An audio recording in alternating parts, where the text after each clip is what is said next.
Hi everyone, आज हम लोग स्टार्ट करने वाले हैं मोस्ट डिमांडिंग चैप्टर जो है cell division and cell cycle. आप लोगों ने बहुत ज्यादा कमेंट में जाके लिखा है कि भैया cell division and cell cycle start करवाइए, cell division and cell cycle start करवाइए। कब से सेल डिवीजन सेल साइकिल आ रहा है?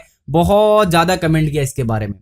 तो आज बेसिकली हम लोग स्टार्ट करने वाले हैं cell division and cell cycle. And इसके बाद ये तो हमारा पहला पार्ट होगा cell division and cell cycle का। इसके बाद लगातार cell division and cell cycle का वीडियो आएगा जब तक हमारा ये चैप्टर पूरा कंप्लीट नहीं हो जाता है। एंड चैप्टर कंप्लीट होने के बाद जैसा कि आपको पता है कि हमारा फिजिकल साइंस ऑलरेडी कंप्लीट हो चुका है एंड मैंने पोल भी करवाया था इसके रिगार्डिंग में। तो मोस्ट ऑफ द जो पोल जो मेजोरिटी आया है वो ये आया है कि मैथ और लाइफ साइंस दोनों को एक साथ लेकर चलते हैं। तो लाइफ साइंस का वीडियो अभी लगातार आता रहेगा एंड साथ ही साथ कोशिश करूंगा कि मैथ का भी वीडियो अपलोड करता रहूं। तो चैनल को सब्सक्राइब जरूर कर लेना एंड बेल आइकन को जरूर प्रेस कर लेना ताकि जो भी चैप्टर मैं स्टार्ट करूं उसका नोटिफिकेशन आपके पास पहुंच जाए। तो आइए बिना देर किए आज की क्लास को स्टार्ट करते हैं। तो आज की क्लास में सबसे पहला चीज जो आपको पता होना चाहिए वो बहुत ही बेसिक सा चीज है एंड वो है सेल। कि आखिरकार सेल किसको कहते हैं। एंड आई होप कि 99 या फिर उससे भी ज्यादा या फिर सभी बच्चों को ये पता होगा कि आखिरकार सेल किसको कहा जाता है, क्योंकि ये हम लोगों को बहुत ही ज्यादा बचपन में ही सिखा दिया जाता है, बहुत ही लोअर क्लास में ही बताया जाता है कि सेल किस चीज को कहा जाता है। तो basically building block of a human being कह सकते हैं सेल को, या फिर जो भी आपने डेफिनेशन पढ़ा है सेल के रिगार्डिंग में। ठीक है, यहाँ पे बेसिकली हम लोग इसी सेल को लेकर इसके डिवीजन के बारे में पढ़ेंगे एंड पूरा का पूरा साइकिल के बारे में इसका पढ़ेंगे कि किस तरह से सेल जो है वो डिवाइड होता है, डिवाइड होने में कौन कौन सा आपका यहाँ पे मेथड है, कौन कौन सा तरीका है डिवाइड होने का, वो सब हम लोग यहाँ पे पढ़ेंगे। एंड साथ ही साथ सेल साइकिल किसको कहते हैं, कैसे सेल साइकिल कंप्लीट होता है, कौन कौन सा फेजेस होता है, बहुत सारा चीज हम लोग यहाँ पे पढ़ने वाले हैं बेसिकली। ठीक है, तो यहाँ पे एक चीज आपको बता दूं जो इसके साथ रिगार्डिंग मतलब यहाँ पे चैप्टर से रिलेटेड टर्म है एंड वो टर्म हो सकता है कि एमसीक्यू वगैरह में पूछ दिया जाए। तो वो टर्म यहाँ पे बता दूं कि क्या है। वो टर्म है आपका हाइपरप्लासिया। ठीक है, हाइपरप्लासिया। तो ये टर्म आप याद रखिएगा कि हाइपरप्लासिया किस चीज को कहा जाता है। यहाँ पे मैं बेसिकली आपको शॉर्ट में बता दे रहा हूं कि हाइपरप्लासिया का मतलब सिंपली हो गया कि नंबर ऑफ सेल इंक्रीज कर रहा है तो उसको बोलेंगे हाइपरप्लासिया, यानी कि increasement in number of cell. तो जब भी सेल डिवाइड करेगा तो एक सेल हो सकता है डिवाइड होने के बाद 2 सेल में कन्वर्ट हो जाए या फिर 4 सेल में भी कन्वर्ट हो सकता है। ठीक है, तो बेसिकली यहाँ पे एक सेल जो है वो 4 में जब कन्वर्ट होगा तो नंबर ऑफ सेल इंक्रीज हो जाएगा। तो वो पूरे प्रोसेस को हम लोग कहेंगे यहाँ पे हाइपरप्लासिया। ठीक है, इसको अच्छे से दिमाग में आप उतार लीजिए। तो ये तो आपका थोड़ा सा बेसिक सा चीज था जो कि cell division and cell cycle में थोड़ा बहुत हम लोगों ने समझा कि सेल क्या होता है एंड हाइपरप्लासिया किसको बोलते हैं। अब हम लोग जंप करते हैं अपना मेन चैप्टर के ऊपर। एंड सबसे पहला जो यहाँ पे कंफ्यूजिंग चीज आता है सबके दिमाग में वो ये आता है कि भैया डीएनए, क्रोमोसोम एंड क्रोमाटिन ये तीनों क्या चीज है, तीनों में क्या आपका सिमिलैरिटी है एंड क्या डिफरेंसेस है। एंड कंफ्यूज करने के लिए ये क्वेश्चन बोर्ड में भी दे दिया जाता है। तो आइए एक बार इसको देख ही लेते हैं हम लोग कि आखिरकार ये है क्या। मतलब कि डीएनए एंड एक हमारा है क्रोमोसोम। ठीक है, डीएनए के बाद हमारा है क्रोमोसोम एंड क्रोमोसोम के बाद आपका आता है क्रोमाटिन। क्रोमाटिन तो भाई ये तीनों चीज क्या सिमिलर है या फिर अगर ये डिफरेंट है तो ये तीनों चीज में क्या डिफरेंस है, क्योंकि बेसिकली इसमें बहुत ज्यादा कंफ्यूजन हो जाता है मुझे। तो देखिए यहाँ पे बोलूं कि इन तीनों में जो सबसे मेन है वो आपका है डीएनए। ठीक है, इन तीनों में जो सबसे मेन है वो क्या है यहाँ पे डीएनए। एंड डीएनए का डिफरेंट कंडीशन को क्रोमोसोम एंड क्रोमाटिन के नाम से हम लोग जानते हैं। अब वो डिफरेंट कंडीशंस क्या क्या है वो अभी हम लोग एक एक करके यहाँ पे देख लेते हैं। तो सबसे पहले यहाँ पे तो आपको पता चल गया कि डीएनए जो है वो यहाँ पे बेसिक सा चीज है। अब डीएनए के बाद यहाँ पे डीएनए को ही कभी क्रोमोसोम के नाम से जाना जाता है तो कभी क्रोमाटिन के नाम से। अब कब क्रोमोसोम बोलेंगे एंड कब क्रोमाटिन बोलेंगे वो देख लीजिए। तो क्रोमोसोम हम लोग तब बोलेंगे जब वो आपका कंडेंस्ड फॉर्म में रहेगा। ठीक है, मान लीजिए कि डीएनए आपका ऐसा कुछ इस तरह से रहता है डीएनए। ठीक है, आपका डीएनए जो है वो कुछ इस तरह से है। अब जब डीएनए यहाँ पे इस तरह से, अब मान लीजिए कि ये जो है वो और कंडेंस हो गया, कंडेंस होके एकदम छोटा सा सेम चीज एकदम छोटा सा बन गया। ठीक है, इतना छोटा सा जगह पे आ गया। तो यानी कि बेसिकली क्या हुआ कि बड़ा सा था और वो कंडेंस हो गया, जमा हो गया और जमा होकर एक जगह पे वो हो गया, यानी कि बेसिकली फोल्ड हो गया। तो जब भी डीएनए का फोल्डेड स्ट्रक्चर रहेगा तो उसको कहेंगे क्रोमोसोम। तो यहां से डेफिनेशन क्या मिला कि folded structure of DNA, chromosome को क्या कह सकते हैं हम लोग यहाँ पे, जल्दी से नोट डाउन कीजिए इसको। ठीक है, folded structure of DNA, structure of DNA, clear है। तो भैया फोल्डेड स्ट्रक्चर ऑफ डीएनए को हम लोग कहते हैं क्रोमोसोम। तो बात आता है भाई कि अब क्रोमाटिन किसको कहेंगे? क्रोमोसोम तो भैया क्लियर कर दिया आपने कि क्रोमोसोम जो है वो फोल्डेड स्ट्रक्चर ऑफ डीएनए है, यानी कि जब डीएनए फोल्डेड कंडीशन में रहेगा तो सिंपली उसको हम लोग क्रोमोसोम कह देंगे। बट क्रोमाटिन का मीनिंग क्या हुआ, थोड़ा सा वो भी बता दीजिए। तो देखिए क्रोमाटिन का यहाँ पे जो मीनिंग होता है वो सिंपली अनफोल्डेड डीएनए कह सकते हैं आप इसको। क्या कह सकते हैं भैया? इसको सिंपली अनफोल्डेड डीएनए के नाम से इसको आप मतलब सिंपली इसको अनफोल्डेड डीएनए समझिए, बस हो गया आपका काम क्लियर। तो भाई अब यहाँ पे आपका जो मेन यहाँ पे कंफ्यूजिंग फैक्टर था, यानी कि क्रोमोसोम क्रोमाटिन किसको कहा जाता है या फिर दोनों में डिफरेंसेस क्या है, आई थिंक सो अब वो आपका क्लियर हो गया होगा कि भाई मेन चीज यहाँ पे डीएनए है एंड डीएनए का डिफरेंट कंडीशन को, ठीक है, डीएनए का ही डिफरेंट कंडीशन को हम लोग क्रोमोसोम या फिर क्रोमाटिन के नाम से जानते हैं। अगर डीएनए फोल्डेड कंडीशन में है तो उसको कहेंगे क्रोमोसोम, एंड अगर अनफोल्डेड कंडीशन में है देन उसको कहेंगे हम लोग क्रोमाटिन। तो यहां तक आप लोगों को आई थिंक सो अच्छे से सब कुछ क्लियर हो गया होगा। तो भैया जब ये सब क्लियर हो ही गया है तो अब चलते हैं थोड़ा सा और जान लेते हैं कि ये क्रोमोसोम किसको कहा जाता है। What is chromosome? तो आइए देख लेते हैं कि क्रोमोसोम किसको कहा जाता है। अब क्रोमोसोम बेसिकली मैंने आपको बता ही दिया कि फोल्डेड कंडीशन ऑफ डीएनए होता है, बट यहाँ पे दो तीन चीज जो आप लोगों को याद रखना है वो क्या रखना है कि यहाँ पे बेसिकली इसके डेफिनेशन में इसका स्ट्रक्चर बताया गया है, इसका नंबर बताया गया है, ये काम क्या करता है वो बताया गया है, ठीक है। इसका आपका जो पूरा डेफिनेशन दिया है आपके बुक में वो सिंपली यही लिखा है, यानी कि सेल्फ डिवाइडिंग है, जीन बेयरिंग है और फिक्स्ड नंबर होता है, और इसका स्ट्रक्चर बताया गया कि रॉड शेप्ड इसका स्ट्रक्चर है। क्लियर है? तो बेसिकली इसका एक स्पेसिफिक डेफिनेशन नहीं दिया है, सिंपली यहाँ पे बता दिया गया है कि ये काम क्या क्या करता है। तो सबसे पहला चीज आपका दिया हुआ है कि जीन बेयरिंग। अब जीन बेयरिंग का मतलब क्या हुआ कि ये जेनेटिक्स को कैरी करेगा, जीन का जो भी इंफॉर्मेशन रहेगा उसको यहाँ पे क्रोमोसोम कैरी करेगा। नेक्स्ट यहाँ बताया गया है कि सेल्फ डिवाइडिंग, यानी कि ये खुद से डिवाइड हो जाता है, सेल्फ डिवाइडिंग है, ये खुद से डिवाइड हो जाता है क्रोमोसोम। उसके बाद बताया गया फिक्स्ड नंबर। अब यहाँ पे जो जो टर्म आप देख रहे हैं वो सब टर्म अभी हम लोग एक एक करके अच्छे से डिस्कस करने वाले हैं, ठीक है। तो जैसे कि अभी फिक्स्ड नंबर के बारे में मैं आपको बताऊं तो क्रोमोसोम जो है वो फिक्स्ड नंबर होता है। इसका मीनिंग क्या यहाँ पे निकल रहा है कि जितना भी स्पेसीज होता है, ठीक है, जो भी एक स्पेसिफिक स्पेसीज है उसके लिए एक स्पेसिफिक फिक्स्ड नंबर होता है क्रोमोसोम का। जैसे कि ह्यूमन बीइंग में है 46, तो ऐसा नहीं कि अगर हम लोग बटरफ्लाई में जाकर चेक करें तो उसमें भी 46 होगा, नहीं, उसमें कुछ और होगा। क्लियर है? तो यहाँ पे हर एक स्पेसीज के लिए एक specific fixed number of chromosome होता है। क्लियर है? अब यहाँ पे नेक्स्ट जो चीज दिया हुआ है वो है इसका शेप। तो इसका शेप क्या होता है भाई? तो इसका शेप होता है रॉड शेप्ड। ये कौन से शेप का होगा? बेसिकली ये होगा आपका रॉड का, जिस तरह से शेप होता है तो बेसिकली ये रॉड शेप्ड का होगा। अब बताया जा रहा है यहाँ पे कि ये कब आपका दिखेगा क्लियरली, कौन से स्टेज में ये दिखेगा क्लियरली। अब ये जो स्टेज वगैरह यहाँ पे मैं आपको बताऊंगा, मेटाफेज, एनाफेज, तो हो सकता है ये आपको समझ ना आए, ठीक है। जब हम लोग बेसिकली इसके बारे में अच्छे से डिस्कस करेंगे कि कैसे सेल डिवीजन होता है तब वहां पे हम लोगों का ये सब स्टेजेस आएगा, मेटाफेज, एनाफेज, तो वहां पे हम लोग यहाँ पे अच्छे से समझ लेंगे।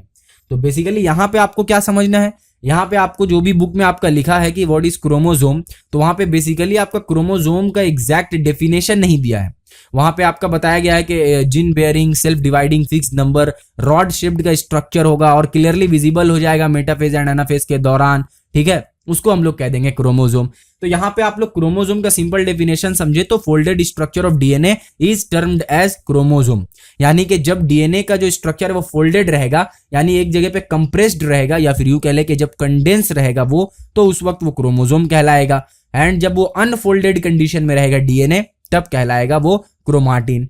क्लियर है? अब यहाँ पे हम लोगों का बहुत सारा कुछ जो है वो क्लियर हो चुका है। अब बात करते हैं कि बेसिकली जो यहाँ पे क्रोमोसोम है तो क्रोमोसोम आखिरकार कितने टाइप का होता है, ठीक है, क्रोमोसोम जो है वो कितने टाइप का होता है। तो देखिए यहाँ पे अगर हम लोग क्रोमोसोम का बात करें, यहाँ पे सबसे पहले मैं लिख दे रहा हूं क्रोमोसोम, ठीक है। तो बात करते हैं कि क्रोमोसोम कितने टाइप का होता है। तो बेसिकली क्रोमोसोम आपका 2 टाइप का होगा, ठीक है। एंड कौन कौन सा वो 2 टाइप है? 2 टाइप आपका है, एक है आउटोसोम एंड यहाँ पे दूसरा आपका है एलोसोम, ठीक है। तो एक हो गया आउटोसोम एंड एक हो गया एलोसोम। अब यहाँ पे ये देखना है कि भाई आउटोसोम में क्या फंक्शन हो रहा है एंड एलोसोम में क्या फंक्शन हो रहा है, एंड दोनों जो चीज है वो क्या है? दोनों यहाँ पे क्रोमोसोम ही है, ठीक है। तो ऑटोजोम में यहाँ पे बेसिकली किसको बोलेंगे, कैसे क्रोमोजोम को, कौन से क्रोमोजोम को हम लोग ऑटोजोम कहेंगे।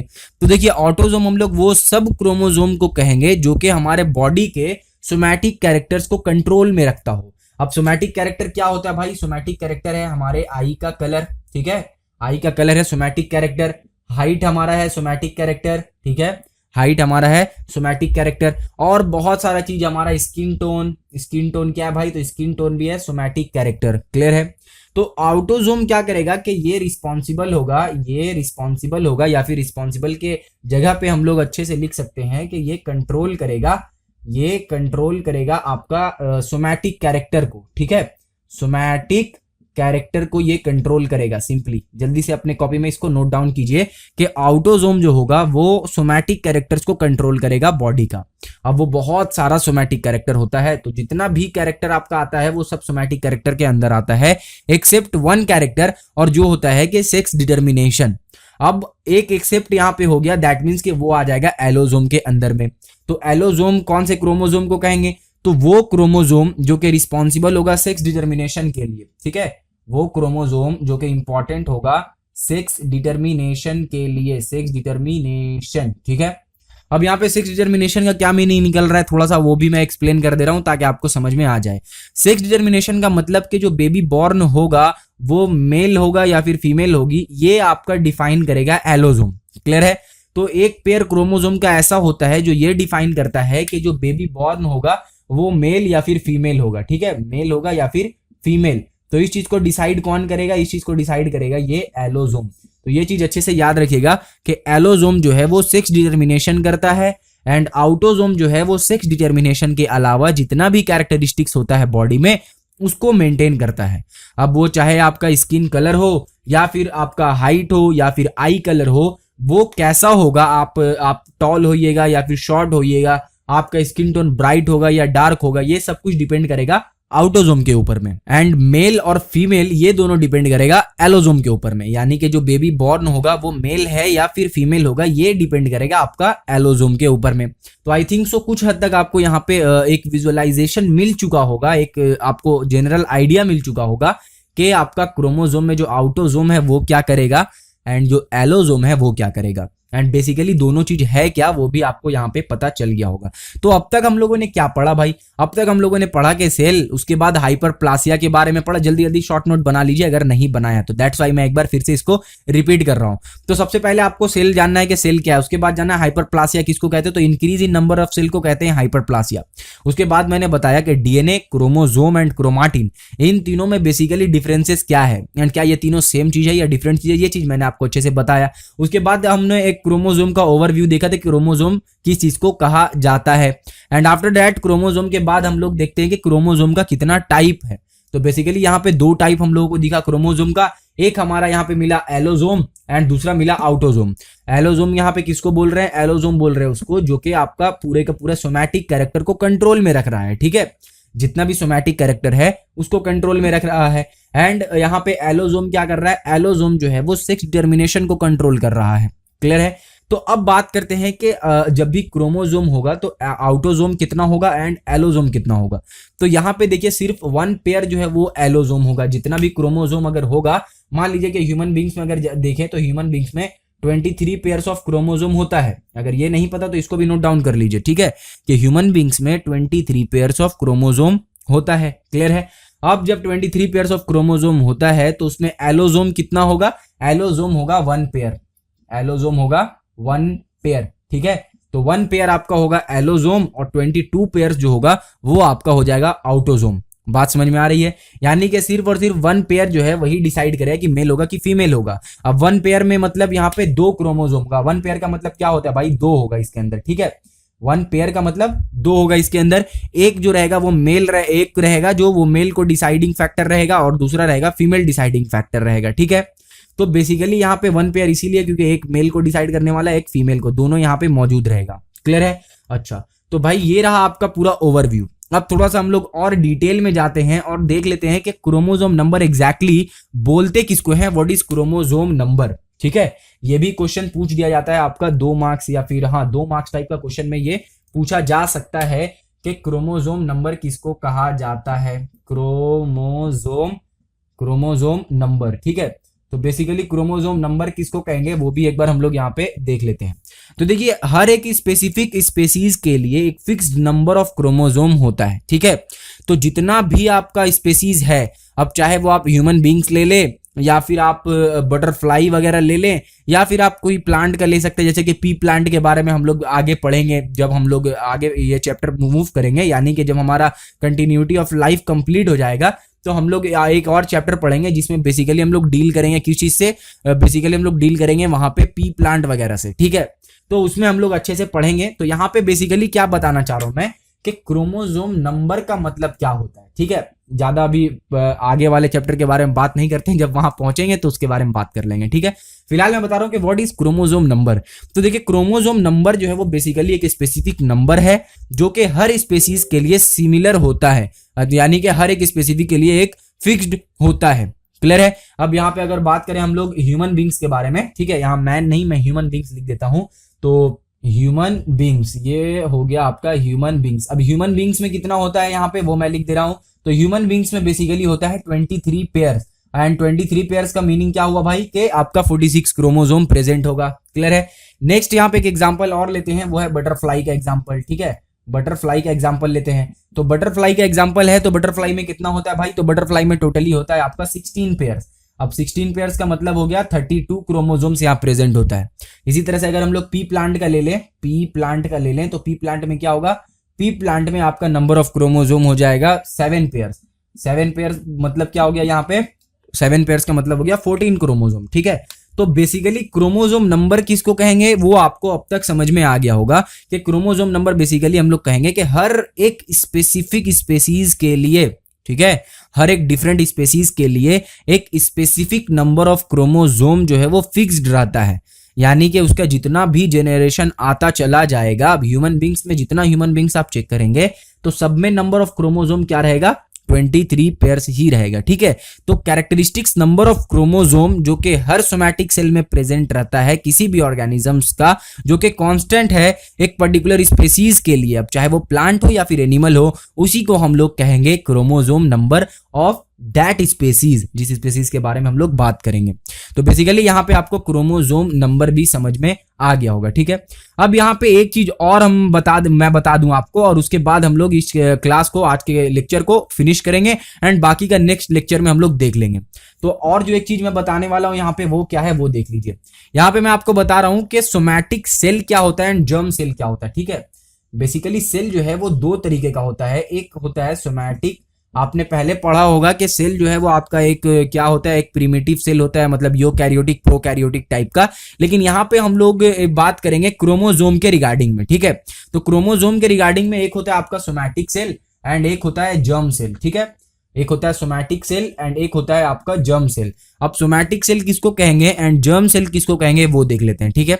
तो सोमैटिक सेल हम लोग कहेंगे any cell of a living organism other than reproductive cell, यानी कि रिप्रोडक्टिव सेल को छोड़कर, यहाँ पे मैं लिख दे रहा हूं कि अदर देन रिप्रोडक्टिव सेल, या फिर यूं कह ले के एक्सेप्ट रिप्रोडक्टिव सेल, अगर शॉर्ट नोट आप बना रहे हैं तो, ठीक है। तो सोमैटिक सेल बेसिकली कौन सेल रहेगा, सोमैटिक सेल हर उस सेल को कहेंगे जो कि रिप्रोडक्टिव सेल नहीं होगा, यानी कि except reproductive cell all cell in our body is somatic cell. Clear है। अब बात करते हैं भाई जर्म सेल क्या है। तो जर्म सेल बात करें तो सोमैटिक सेल को छोड़कर जितना भी सेल होगा वो सब जर्म सेल कहलाएगा, ऑफ कोर्स भाई। तो देखिए यहाँ पे अदर देन रिप्रोडक्टिव सेल था और यहाँ पे हो जाएगा रिप्रोडक्टिव सेल, यानी कि जो भी आपका रिप्रोडक्टिव सेल रहेगा उसको कहेंगे हम लोग जर्म सेल। अब यहाँ पे रिप्रोडक्टिव सेल को जर्म सेल कह रहे हैं, इसका मतलब कि आपका यहाँ पे कुछ ना कुछ एक स्पेसिफिक एग्जांपल भी होना चाहिए जिससे आपको अच्छे से समझ में आए। तो देखिए सोमैटिक सेल आपका बॉडी के हर जगह पे जो भी है सब सोमैटिक सेल है। अब चाहे वो आप लीवर ले ले, चाहे वो आप किडनी की बात करें, चाहे आप हार्ट की बात करें, जहां भी बात करें आपका सब जगह कौन सेल होता है भाई, सोमैटिक सेल होता है। बात आता है कि जर्म सेल आपका कहां होता है, तो जर्म सेल होता है स्पर्म में, क्योंकि स्पर्म जो है वो एक रिप्रोडक्टिव चीज है। तो दैट्स वाई स्पर्म जो क्या है, स्पर्म में क्या होगा आपका रिप्रोडक्टिव सेल प्रेजेंट होगा, एंड स्पर्म के साथ साथ ओवम में भी आपका रिप्रोडक्टिव सेल प्रेजेंट होगा। तो मेल में आपका स्पर्म होता है और फीमेल में ओवम होता है। तो मेल में अगर जर्म सेल की बात करेंगे तो यानी स्पर्म के बारे में बात हो रहा है, स्पर्म में जर्म सेल प्रेजेंट होता है। एंड फीमेल में जर्म सेल कहाँ प्रेजेंट होता है, तो फीमेल में जर्म सेल प्रेजेंट होता है ओवम में। अब यहाँ पे एक इंपॉर्टेंट चीज आप लोगों को बता दूं कि यहाँ पे नंबर ऑफ क्रोमोसोम जो है वो वैरी करता है, बहुत ज्यादा वैरी करता है। दैट्स वाई यहाँ पे हम लोग सेल को यहाँ पे डिवाइड कर रहे हैं दो हिस्से में according to number of chromosome. ठीक है, according to number of chromosome यहाँ पे हम लोग क्या कर रहे हैं, सेल को दो हिस्से में डिवाइड कर रहे हैं। एक हिस्सा हमारा सोमैटिक सेल बना और दूसरा हिस्सा जर्म सेल बना। अब सोमैटिक सेल कौन सा हिस्सा है भाई, तो सोमैटिक सेल बेसिकली अगर यहाँ पे आप समझे तो सोमैटिक सेल में आपका होता है 2n। अब 2n का मतलब मान सकते हैं आपके कंप्लीट नंबर ऑफ क्रोमोसोम। ठीक है, 2n का मतलब आप समझ सकते हैं कि complete number of chromosome. And यहाँ जो नंबर ऑफ क्रोमोसोम होता है उसको डिनोट करते हैं n से। ठीक है, किसी से डिनोट करते हैं उसको डिनोट करते हैं n से। एंड n से डिनोट करने का मतलब आप समझ सकते हैं कि हाफ नंबर ऑफ क्रोमोसोम। ठीक है, तो इसको हम लोग कहते हैं हैप्लॉइड। क्या कहते हैं भाई, हैप्लॉइड कहते हैं। एंड इसको कहते हैं डिप्लॉइड। क्या कहते हैं, इसको डिप्लॉइड कहते हैं। क्लियर है, तो ये हो गया हैप्लॉइड एंड ये हो गया डिप्लॉइड। अब अगर ह्यूमन बींग्स की बात करें तो ह्यूमन बींग्स में क्या हो जाएगा, 2n इज इक्वल टू हो जाएगा 46। क्लियर है, एंड यहाँ पे ह्यूमन बींग्स में n इज इक्वल टू हो जाएगा 23। यानी कि जर्म सेल में नंबर ऑफ क्रोमोसोम होगा 23। एंड अगर सोमैटिक सेल की बात करें तो सोमैटिक सेल में नंबर ऑफ क्रोमोसोम होगा 46। ये किसके केस में लेके चल रहे हैं हम लोग, ये लेकर चल रहे हैं हम लोग ह्यूमन बींग्स के केस में। अब यहीं पे अगर हम लोग बात कर ले कि बटरफ्लाई में क्या होगा, तो बटरफ्लाई में सिंपली हनी बी, वहां पे बटरफ्लाई नहीं होता, हनी बी होता। ठीक है, तो थोड़ी देर पहले मैं बता रहा था आपको कि 2n इज इक्वल टू 32 था, वो आपका बटरफ्लाई में था। ठीक है, सॉरी बटरफ्लाई नहीं, हनी बी में था। ठीक है, तो उसको आप लोग करेक्ट कर लीजिएगा जो पहले मैंने बताया है। ठीक है, तो बेसिकली ये हनी बी का है। हनी बी में कितना होता है भाई, 2n इज इक्वल टू होता है 32। तो अगर उसको सोमैटिक सेल देखें हनी बी का, तो हनी बी का जितना सोमैटिक सेल होगा सब में 2n इज इक्वल टू 32, यानी कि नंबर ऑफ क्रोमोसोम जो टोटल प्रेजेंट होगा वो होगा 32। बट अगर जर्म सेल में देखें हनी बी का, तो जर्म सेल में हनी बी का हो जाएगा 16। क्लियर है, अब यहाँ पे 16 क्या हुआ, कैसे हुआ, वो भी एक बार मैं आपको बता दूं, ताकि देखिए यहाँ पे कंफ्यूजन बहुत ज्यादा क्रिएट हो जाता है। तो एक विजुअलाइजेशन में अगर आपको दिखा दूं, यहाँ पे अच्छे से समझा दूं उस तरीके से, तो आपका यहाँ पे कंफ्यूजन हो सकता है दूर हो जाए। ठीक है, कि क्यों जर्म सेल में जो है वो आपका सिर्फ और सिर्फ हाफ नंबर ऑफ क्रोमोसोम होता है। तो यहाँ पे देखिए जर्म सेल में हाफ नंबर ऑफ क्रोमोसोम क्यों होता है। मान लीजिए ये आपका स्पर्म है, ठीक है, ये स्पर्म है एंड स्पर्म में क्या हो रहा है, n होता है। ठीक है, यानी नंबर ऑफ क्रोमोसोम हाफ होगा। यहाँ पे होगा ओवम। ठीक है, ओवम में क्या हो जाएगा, नंबर ऑफ क्रोमोसोम आपका यहाँ पे भी हाफ होता है। क्लियर है, अब स्पर्म एंड ओवम दोनों आकर एक जगह पे फर्टिलाइज करता है। ठीक है, अब जब दोनों फर्टिलाइज करेगा तो क्या बनाएगा भाई जायगट। ठीक है, एंड इसमें क्या हो जाएगा, 2n हो जाएगा। यानी हाफ n इधर से आया और n इधर से आया, n इधर से आया, दोनों मिला के 2n बन गया। तो यानी कि जो अब यहाँ पे जो भी जायगट से फिर जो डेवलपमेंट होते यहाँ पे सेल डिवीजन होते धीरे धीरे वो कैरेक्टर आएगा, फिर वो बेबी में कन्वर्ट हो जाएगा। तो जो भी बेबी बॉर्न होगा उसका क्या रहेगा, नंबर ऑफ क्रोमोसोम क्या है उसमें, सेल में, सोमैटिक सेल्स में 2n रहेगा। ठीक है, तो दैट्स वाई रिप्रोडक्टिव सेल जितना भी होता है, यानी कि स्पर्म एंड ओवम, उसमें नंबर ऑफ क्रोमोसोम जो है वो हाफ होता है। एंड इसको कहते हैं हम लोग हैप्लॉइड। ठीक है, इसके बारे में आगे भी हम लोग डिस्कशन करेंगे, यानी कि नेक्स्ट वीडियो वगैरह जो मैं बनाऊंगा इसके ऊपर, तो उसमें हम लोग और भी अच्छे से अभी हैप्लॉइड और डिप्लॉइड के बारे में जानेंगे। फिलहाल हैप्लॉइड के बारे में इतना ही समझिए, और इतना ही समझने के लिए भी है कि आपका हैप्लॉइड का मतलब नंबर ऑफ सेल हाफ होगा एंड डिप्लॉइड का मतलब कि कंप्लीट नंबर ऑफ सेल होगा उसमें। क्लियर है, तो क्यों हाफ होता है वो भी आपने देख लिया। यहां से आपका फादर का कैरेक्टर आया यहां से, एंड यहां से मदर का कैरेक्टर आया। यानी कि फादर का अगर स्किन टोन अगर मान लीजिए कि लाइट है एंड मदर का स्किन टोन ब्राउन है, तो यहां से एक क्रोमोसोम जो है वो आपका लेकर चलेगा कि भाई जो फादर का जो स्किन टोन है वो लाइट है, एंड यहां से एक क्रोमोसोम इंफॉर्मेशन लेके आएगा कि फादर का जो कलर है, ठीक है, बेसिकली फादर का जो यहाँ पे बोलेगा कि जो मदर का स्किन टोन है वो डार्क है। तो एक क्रोमोसोम वो इन्फॉर्मेशन लेके आ रहा है एंड एक क्रोमोसोम ये इन्फॉर्मेशन लेके आ रहा है। अब दोनों क्रोमोसोम जब आएगा तो वहां पे ये देखा जाएगा कि कौन सा क्रोमोसोम एक दूसरे के ऊपर ज्यादा भारी पड़ रहा है। जो ज्यादा भारी पड़ेगा वो कैरेक्टर जो है वो दिख जाएगा बेसिकली। ठीक है, और भी इसके बारे में डिटेल में हम लोग जानेंगे आगे। फिलहाल जितना भी मैंने आपको समझाया है उसको अच्छे से देख लीजिए, देखने के बाद नोट्स बनाइए, एंड नेक्स्ट वीडियो आने से पहले तक वो पूरा का पूरा रिवाइज करके रेडी रहिए, ताकि जब मैं नेक्स्ट वीडियो डालूं तो वो वाला वीडियो आपको समझने में प्रॉब्लम ना हो। क्लियर है? तो उम्मीद करता हूं कि जो भी मैंने आपको समझाया है आज के वीडियो में वो अच्छे से समझ में आ गया होगा। कोई भी डाउट बाकी रह गया है तो आपको पता है कि आपको क्या करना है, कमेंट सेक्शन में जाना है, वहां पे आपको लिखना है कि भैया मुझे ये समझ नहीं आया। ठीक है? एंड जिनका कोई डाउट नहीं है वो भी एक बार कमेंट सेक्शन को जाकर देख ले एंड देख ले कि कोई किसी को अगर किसी स्टूडेंट को डाउट है एंड अगर आपको आता है उसका राइट आंसर, करेक्ट आंसर, तो उनको थोड़ा सा आप गाइड कर सकते हैं। ठीक है? इससे आपका भी इंप्रूवमेंट होगा एंड जिनको नहीं आ रहा है समझ में उनको समझ में भी आ जाएगा। क्लियर है? तो मैं मिलता हूं आपसे नेक्स्ट वीडियो में। आज की वीडियो को यहीं पे खत्म करते हैं। तब तक के लिए अपना बहुत सारा ख्याल रखिए एंड पढ़ाई पे अच्छे से ध्यान दीजिए। Thank you.